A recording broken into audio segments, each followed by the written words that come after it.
आज हम BA second semester के सब्जेक्ट सोशियोलॉजी का paper society in India structure organisation and change की 100 मोस्ट इम्पोर्टेंट और मोस्ट रिपीटेड एमसीक्यूज कराने जा रहे हैं।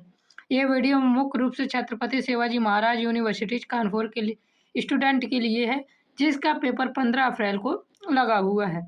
लेकिन यदि आप किसी और यूनिवर्सिटी से हैं तो भी ये वीडियो देख सकते हैं यदि आपका सिलेबस और सब्जेक्ट सेम है। तो चलिए आज के 100 मोस्ट रिपीटेड क्वेश्चन करते हैं। ये क्वेश्चन को मैंने बहुत ही अच्छे तरीके से लिया हुआ है। ये बार बार क्वेश्चन पेपर में पूछे गए हैं और इस साल भी यहाँ से आपको बहुत सारे क्वेश्चन सीधे पेपर को देखने में मिलने वाले हैं। तो वीडियो को एंड तक जरूर देखना, एक भी एमसीक्यू मिस मत करना। यहाँ से आप अच्छा स्कोर कर पाएंगे। चलिए बिना देरी किए शुरू करते हैं सोशियोलॉजी के मोस्ट रिपीटेड एमसीक्यूज को। आज क्वेश्चन नंबर पहला है, जो कि मोस्ट रिपीटेड क्वेश्चन है, बार बार पूछा गया है। संस्कृतिकरण की अवधारणा किसने दी थी? तो इसका हमारा सही आंसर है एस.एन. श्रीनिवास ने संस्कृतिकरण की अवधारणा दी थी।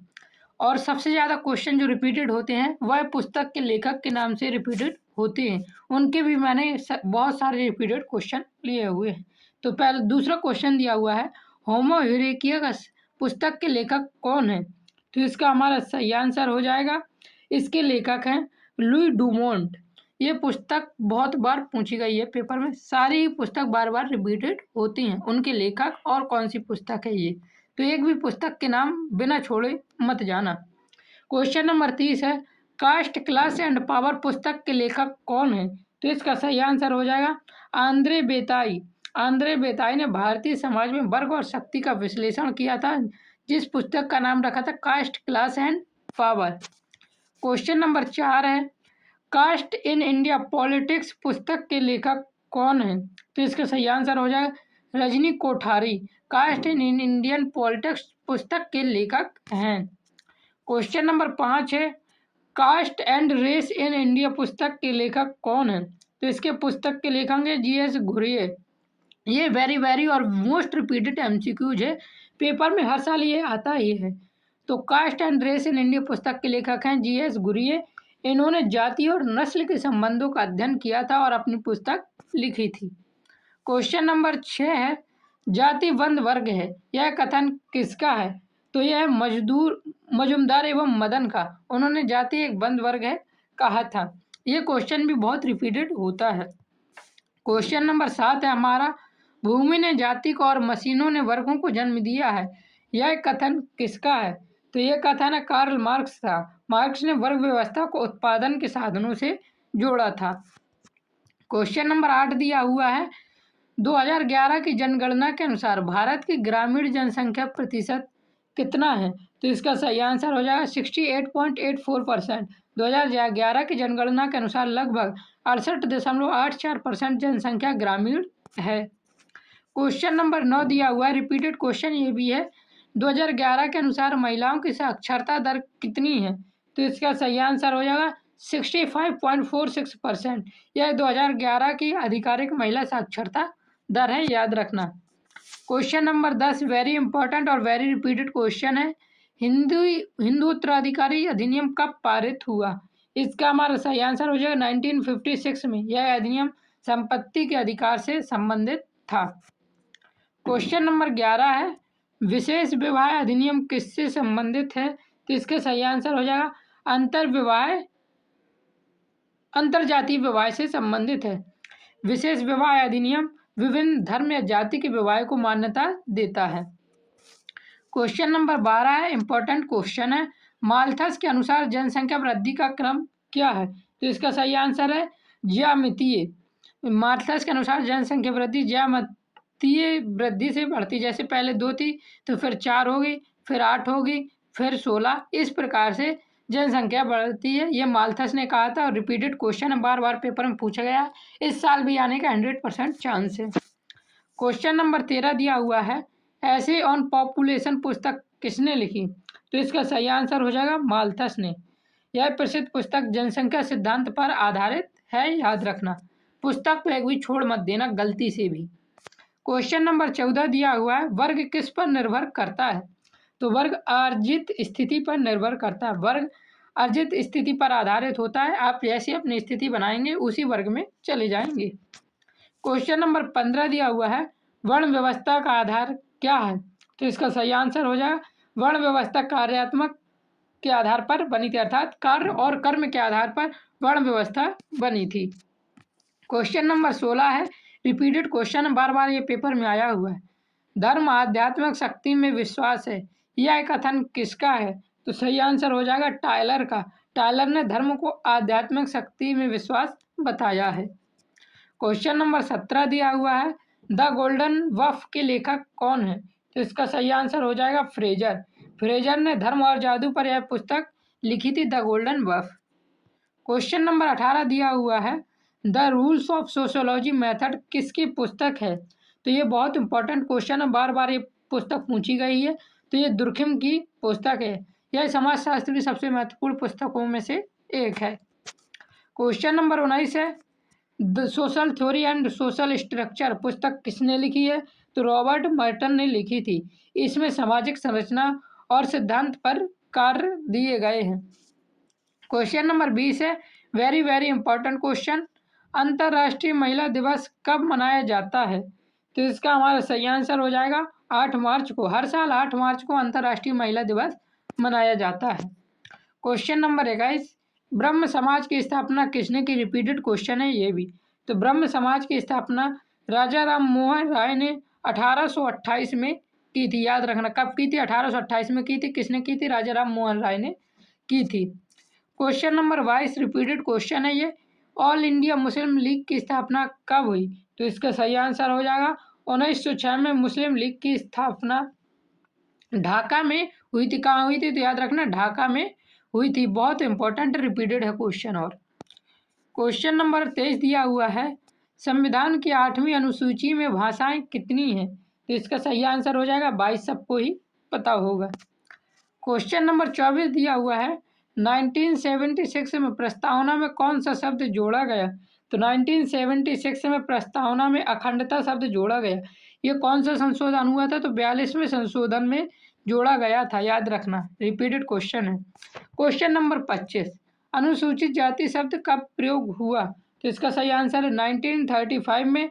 गवर्नमेंट ऑफ इंडिया एक्ट 1935 में पहली बार अनुसूचित जाति शब्द का प्रयोग हुआ था। क्वेश्चन नंबर 26 देखने से पहले अभी तक यदि आपने वीडियो को लाइक नहीं किया है तो वीडियो को लाइक कर दीजिए। चैनल पर नए हैं तो चैनल को सब्सक्राइब जरूर करना। और आप किस यूनिवर्सिटी से और आपका पेपर कब है ये हमें कमेंट में ज़रूर बताएं। क्वेश्चन नंबर 27 दिया हुआ है, अरे क्वेश्चन नंबर 26 तो पहले देख लें। क्वेश्चन नंबर 26 है, अनुसूचित जनजाति आरक्षण कितना है? तो अनुसूचित अर्थात एसटी जाति आरक्षण 7.5% है। क्वेश्चन नंबर 27 है हमारा, भारत की सबसे बड़ी जनजाति कौन सी है? तो भारत की सबसे बड़ी जनजाति भील जनजाति है। भील भारत की सबसे बड़ी जनजाति मानी जाती है। याद रखना रिपीटेड क्वेश्चन है ये। क्वेश्चन नंबर 28 है, संयुक्त परिवार की प्रकृति क्या होती है? तो संयुक्त परिवार की प्रकृति समाजवादी होती है। संयुक्त परिवार में संसाधनों का साझा किया जाता है। क्वेश्चन नंबर 29 है दिया हुआ, समुदाय की परिभाषा क्या है? तो इसका सही आंसर हो जाए समुदाय की परिभाषा समूह है। समुदाय एक निश्चित क्षेत्र में रहने वाले सामाजिक समूह होता है। क्वेश्चन नंबर 30 है हमारा, सामाजिक वर्ग की परिभाषा किसने दी? तो इसका हमारा सही आंसर है मैकाइवर ने। वेरी वेरी इंपॉर्टेंट क्वेश्चन है, इस बार पेपर में जरूर आएगा। मैकाइवर ने वर्ग को सामाजिक स्थिति के आधार पर समझाया था। क्वेश्चन नंबर 31 है, अंतर्विवाह क्या है? तो एक ही वर्ग में विवाह करना अंतर्विवाह कहलाता है। क्वेश्चन नंबर 32 है, अनुलोम विवाह क्या है? ये क्वेश्चन बहुत बार रिपीट हुए। अंतर्विवाह क्या है, अनुलोम विवाह क्या है, बहु विवाह क्या है? तो इन क्वेश्चन को मैंने लिया हुआ है। अनुलोम विवाह जिसमें उच्च जाति का वर हो अर्थात उच्च जाति का लड़का हो और निम्न जाति की लड़की हो तो उसे अनुलोम विवाह कहा जाता है। क्वेश्चन नंबर 33 है, समूह विवाह क्या है? तो इसका सही आंसर है कई पुरुष और कई स्त्री जहाँ विवाह करते हैं, जैसे सम्मेलन आपने सुना होगा, उसे क्या कहते हैं? समूह विवाह कहते हैं। क्वेश्चन नंबर 34 है, इंपॉर्टेंट है, आत्मसात क्या है? तो इसका सही आंसर हो जाएगा आत्मसात का मतलब होता है एकीकरण, विभिन्न संस्कृतियों का मिल जाना आत्मसात, इंग्लिश में एसिमिलेशन कहते हैं। क्वेश्चन नंबर 35 है, नियोजित परिवर्तन का उद्देश्य क्या है? तो इसका सही आंसर हो जाएगा समाज कल्याण, विकास और पुनर्निर्माण। ये तीनों ही नियोजित परिवर्तन के उद्देश्य हैं। Question number 36, very very important और repeated question. Some aspect of family in Mehbooba पुस्तक के लेखक कौन है? तो इसका सही आंसर हो जाएगा I.P. देसाई ने लिखी थी। यह पुस्तक भारतीय परिवार पर आधारित महत्वपूर्ण है। क्वेश्चन नंबर 37 है, ये भी इम्पोर्टेंट क्वेश्चन है। ह्यूमन एंड कल्चर पुस्तक के लेखक कौन है? तो इसका सही आंसर हो जाएगा श्याम चरण दुबे। यह S.C. दुबे कहते हैं। इन्होंने संस्कृति पर आधारित ह्यूमन एंड कल्चर पुस्तक लिखी थी। क्वेश्चन नंबर 38, रिपीटेड क्वेश्चन ये भी है। पीपल ऑफ इंडिया पुस्तक किसने लिखी? तो इसका सही आंसर है रिजले ने। पुस्तक और उसके लेखक का नाम बिल्कुल गलती से भी मत छोड़ देना, पेपर में आएंगे ही आएंगे। जितनी बार पुस्तक के नाम बताए उनमें से 4-5 आपको फंसने वाले हैं। क्वेश्चन नंबर 39 है, इंडियन साधुज पुस्तक के लेखक कौन है? तो इसका सही आंसर है G.S. घुरिये ने साधुओं पर अध्ययन किया था और इंडियन साधुज पुस्तक लिखी थी। क्वेश्चन नंबर 40 है, ह्यूमन सोसाइटी पुस्तक के लेखक कौन है? तो ह्यूमन सोसाइटी पुस्तक के लेखक किंसले डेविस हैं। इनको समाजशास्त्र का प्रमुख विद्वान माना जाता है। क्वेश्चन नंबर 41, एक दो पुस्तक के नाम और हैं। प्रॉब्लम्स ऑफ माइनॉरिटीज पुस्तक के लेखक कौन है? तो प्रॉब्लम ऑफ माइनॉरिटीज पुस्तक के लेखक है KV कृष्णा। यह पुस्तक अल्पसंख्यकों की समस्या पर आधारित है, याद रखना। क्वेश्चन नंबर 42 है, रूरल लाइफ पुस्तक के लेखक कौन है? तो रूरल लाइफ पुस्तक के लेखक है कार्ल गाल्फिन। कार्ल गाल्फिन ने ग्रामीण जीवन का अध्ययन किया था और रूरल लाइफ पुस्तक लिखी थी। क्वेश्चन नंबर 43 है, द इंडियन विलेज पुस्तक के लेखक कौन है? तो द इंडियन विलेज पुस्तक के लेखक है S.C. दुबे। उन्होंने भारतीय गांव का अध्ययन किया और उस पर एक पुस्तक लिखी जिसका नाम रखा the Indian village. Question number 44, important question और रिपीटेड क्वेश्चन। तंजौर के श्रीपुरा ने श्रीपुरम गांव का अध्ययन किसने किया? श्रीपुरा ने श्रीपुरम गांव का अध्ययन किसने किया? तो सही आंसर हो जाएगा आंद्रे बेताई ने किया था। आंद्रे बेताई ने दक्षिण भारत के गांवों का अध्ययन किया था और तंजौर के श्रीपुरम गांव का अध्ययन भी किया था। क्वेश्चन नंबर 45 है, ये भी क्वेश्चन बहुत बार आया हुआ है।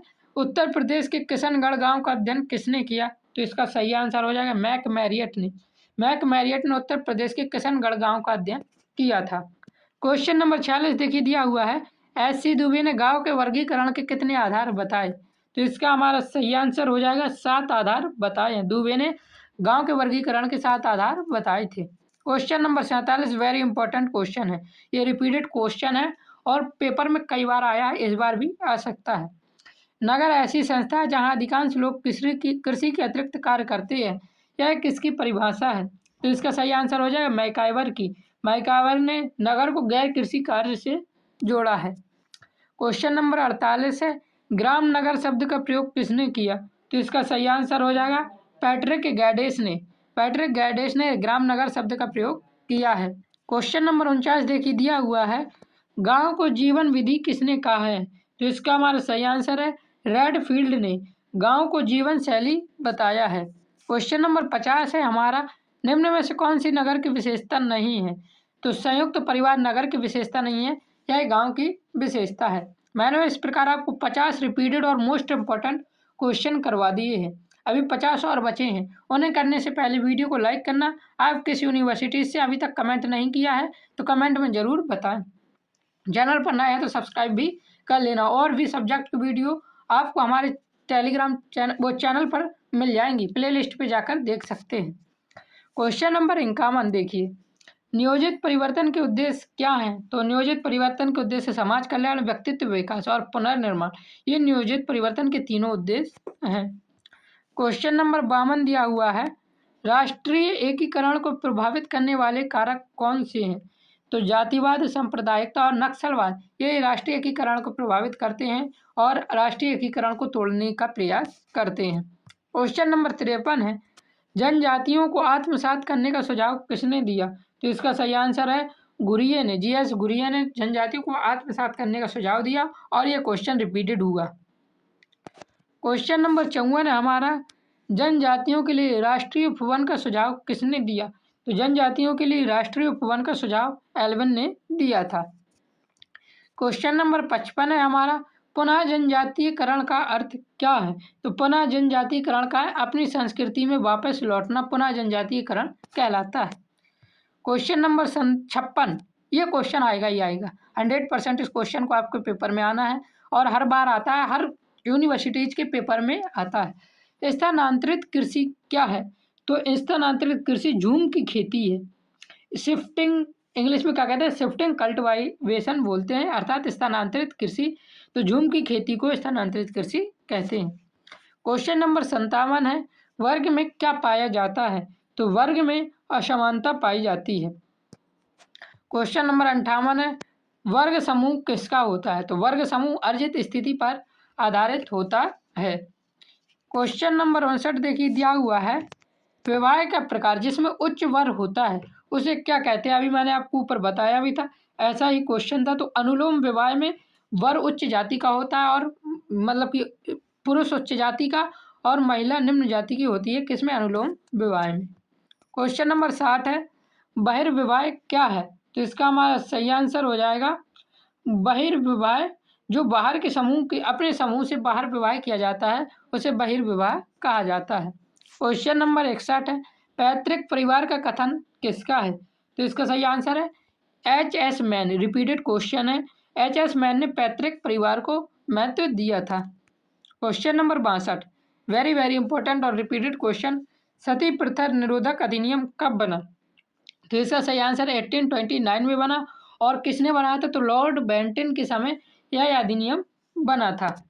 क्वेश्चन नंबर 63, ये भी रिपीटेड क्वेश्चन है, विधवा पुनर्विवाह अधिनियम कब बना? तो इसका हमारा सही आंसर है 1856 में ईश्वर चंद्र विद्यासागर के प्रयासों से विधवा पुनर्विवाह अधिनियम बना था। क्वेश्चन नंबर 64 है, यह क्वेश्चन भी रिपीटेड है, महिला समृद्धि योजना कब शुरू हुई? तो महिला समृद्धि योजना 1993 में शुरू हुई। यह महिलाओं के आर्थिक विकास को सुधारने और उसको बढ़ाने के लिए शुरू हुई थी।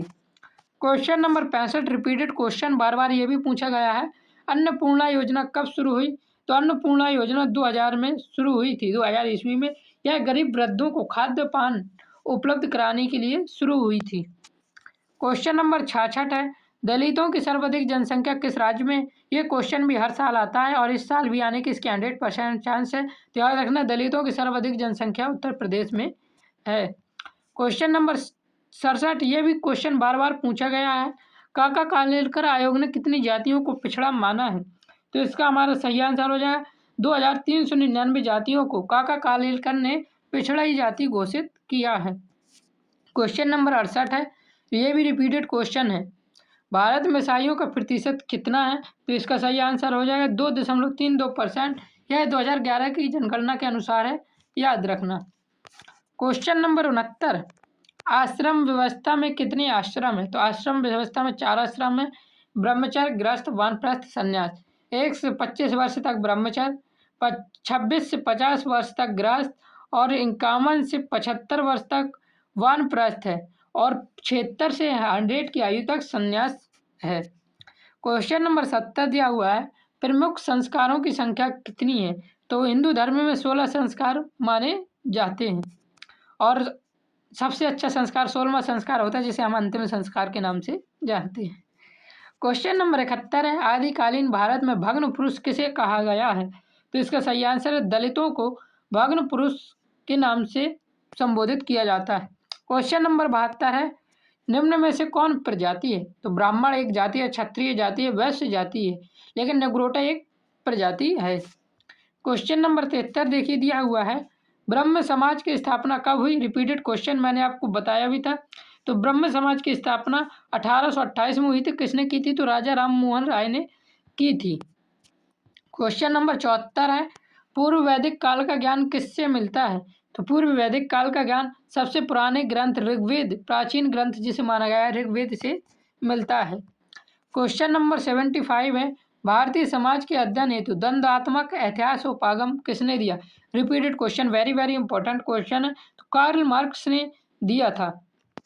आपको मैंने यहाँ तक 75 मोस्ट रिपीटेड एमसीक्यूज करवा दिए हैं। अभी भी वीडियो लाइक नहीं की तो वीडियो को लाइक कर देना, चैनल पर नए हैं तो सब्सक्राइब जरूर कर देना, और आप किस यूनिवर्सिटी से हैं और आपका पेपर कब है ये भी हमें कमेंट में जरूर बताएं। क्वेश्चन नंबर 76 दिया हुआ है, डॉक्टर योगेंद्र सिंह ने कौन सा उपागम दिया? तो एकीकृत उपागम को डॉक्टर योगेंद्र सिंह ने दिया था। योगेंद्र सिंह ने सामाजिक परिवर्तन के लिए यह उपागम एकीकृत उपागम दिया था। क्वेश्चन नंबर 77 है हमारा, भारतीय समाज के अध्ययन हेतु रचनात्मक प्रक्रियात्मक उपागम किसने अपनाया? तो इसका सही आंसर है SN श्रीनिवास ने, और रिपीटेड क्वेश्चन बन गया ये हमारा। क्वेश्चन नंबर 70 है, आज घुरिये ही एकमात्र समाजशास्त्री हैं, यह कथन किसका है? तो इसका सही आंसर हो जाएगा DP मुखर्जी ने GS घुरिये की प्रशंसा में यह कथन कहा था। क्वेश्चन नंबर 79 दिया हुआ है, प्रक्रियावाद के समर्थकों में कौन नहीं है? तो दुर्खिम प्रक्रियावाद के समर्थकों में नहीं है, यह संरचनात्मक दृष्टिकोण के समर्थक थे। तो याद रखना, दुर्खिम संरचनात्मक दृष्टिकोण के समर्थक थे श्रीनिवास, मजुमदार और घुरिये, ये प्रक्रियावाद के समर्थक हैं। क्वेश्चन नंबर 80 दिया हुआ है, मालिक एवं साहूकार वर्ग का उल्लेख किसने किया है? तो इसका सही आंसर है थारनर ने। थारनर ने ग्रामीण वर्गों का अध्ययन किया और मालिक एवं साहूकार वर्ग का उल्लेख भी किया है। क्वेश्चन नंबर 81 है, वर्ग तथा समूह होते हैं, वर्ग तथ्य समूह होते हैं, यह कथन किसका है? तो इसका सही आंसर है, यह कथन है बाटो मोर का। क्वेश्चन नंबर 82 है, जाति की 8 विशेषताएं किसने बताई? तो इसका सही आंसर है GS घुरिये ने जाति की 8 विशेषताएं बताई थी। रिपीटेड क्वेश्चन है ये हमारा। क्वेश्चन नंबर 83 है, अप्रत्यक्षता की परिभाषा किसने दी? वेरी वेरी इंपॉर्टेंट और रिपीटेड क्वेश्चन, ये क्वेश्चन भी पेपर में आने के 100% चांस है। तो हटन ने अप्रत्यक्षता की परिभाषा दी थी। क्वेश्चन नंबर 84 है, जाति शब्द की उत्पत्ति किसने बताई?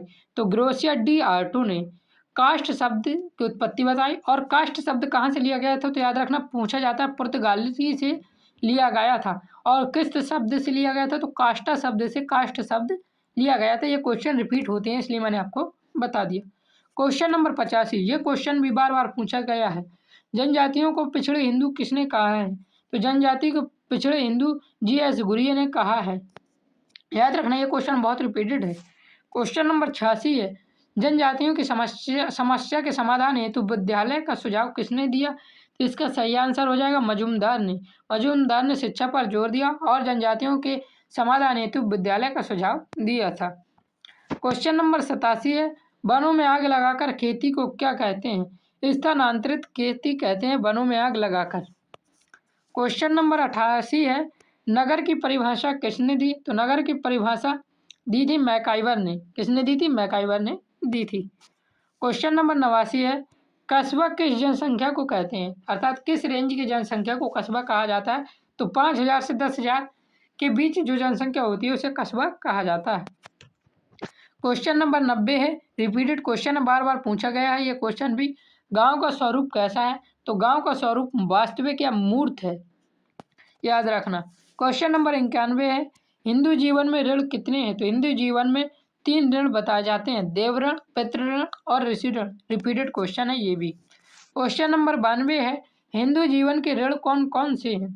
तो हिंदू जीवन के ऋण देव ऋण, पितृ ऋण और ऋषि ऋण, ये तीनों ही हिंदू जीवन के ऋण माने जाते हैं। क्वेश्चन नंबर 93 है, स्त्री को मोक्ष में बाधक किसने माना है? तो ये क्वेश्चन भी रिपीटेड क्वेश्चन है। तो इसका सही आंसर है हमारा मनु ने। मनु स्मृति में स्त्री को मोक्ष में बाधक माना गया है। क्वेश्चन नंबर 94 है, हिंदू विवाह धार्मिक संस्कार है किसका कथन है? तो यह कापड़िया का कथन है और ये रिपीटेड क्वेश्चन है। क्वेश्चन नंबर 95 है, प्रभु जाति की अवधारणा किसने दी? तो प्रभु जाति की अवधारणा श्रीनिवास ने दी। ये क्वेश्चन भी बार बार पूछा गया है। क्वेश्चन नंबर 96 है, एशियाटिक सोसाइटी की स्थापना कब हुई? तो इसका सही आंसर है 1784 में एशियाटिक सोसाइटी की स्थापना हुई थी। क्वेश्चन नंबर 97 है, एशियाटिक सोसाइटी की स्थापना किसने की? तो एशियाटिक सोसाइटी की स्थापना विलियम जोन्स ने की थी। क्वेश्चन नंबर 98, ट्रेड यूनियन अधिनियम कब बना? तो ये क्वेश्चन बहुत रिपीटेड हुआ है। तो ये 1926 में बना था। इसमें श्रमिकों के अधिकार के लिए ये बना था। क्वेश्चन नंबर 99 है, सांप्रदायिकता एक रोग है, यह कथन किसका है? तो यह कथन है नेहरू जी का और रिपीटेड क्वेश्चन है।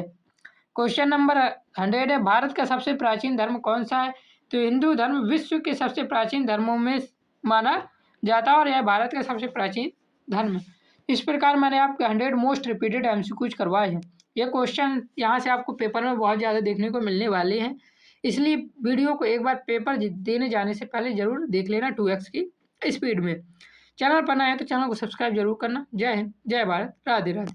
हाँ, और आप पीडीएफ के लिए आप हमें टेलीग्राम में मैसेज कर सकते हैं। पीडीएफ पेड है, फ्री में नहीं है, याद रखना। फीस बहुत मामूली सी है। टेलीग्राम में मैसेज करेंगे आप तो मैं बता दूंगा। जय हिंद, जय भारत।